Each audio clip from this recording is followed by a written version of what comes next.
what is a day in the life for like a tech salesperson? Yeah. And what skills does someone need to have to be able to work in that space? Correct. And is there a particular type of person that role is suited to? Okay, so our first caveat is tech sales looks different in different organizations depending on size, industry, the product they're selling, and their ethos, so their values as a company. But it's important to actually define what the role is. So tech sales pretty much is selling solutions that are technology as a service to people. So oftentimes you're selling a product.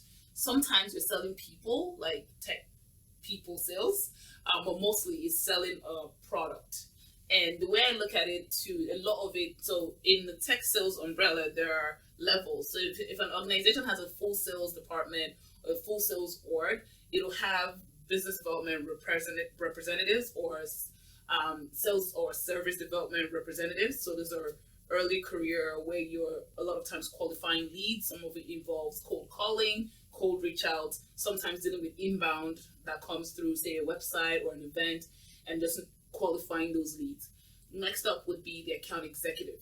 Before you go further, when you say qualifying those leads, yes, explain what that means. So when you want to qualify a lead, so for instance, I meet Ehi at an event and say I sell a product that helps professionals map their careers. And I'm thinking, okay, Ehi might be a professional whose career is to be mapped, for instance. I want to make sure of a certain things. Does she actually need the product? Is the problem our product solves? Is it a problem that her organization shares? Is she the right person to solve the problem? Sometimes so I usually have the acronym called BAND. So it's budget, authority, need, and timeline.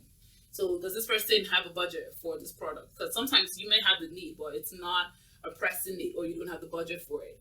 Do you have the authority to make a decision on the solution? If not, who else should I be talking to in his organization? And is this something that they're going to want to solve for now, timeline-wise, or is it a 2-3 year roadmap problem? Once that lead is qualified, so usually you have a series of questions you ask the person to qualify the lead as a prospect. So a prospect meaning a potential for a sale. They're usually now transferred onto the account executive. The account executive proceeds with demoing the solution and understanding based on the needs that they identified. So for instance, a tool like Salesforce does so many things.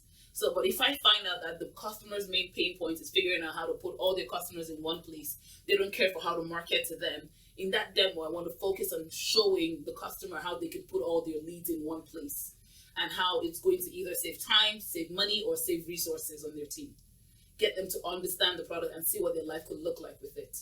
And then usually the account executive will also now proceed to closing that deal, contract management, and all of that. Once that is complete, the sale is complete, that customer is usually passed on to the success team. So the customer success team, which is also still part of the sales org. And that's where you have account managers or customer success managers who nurture that lead throughout the lifetime to ensure that there's a renewal at the end of their term. Because a lot of tech sales roles involve products as subscriptions. So they want to make sure that they stay on as clients, so to speak. So you mentioned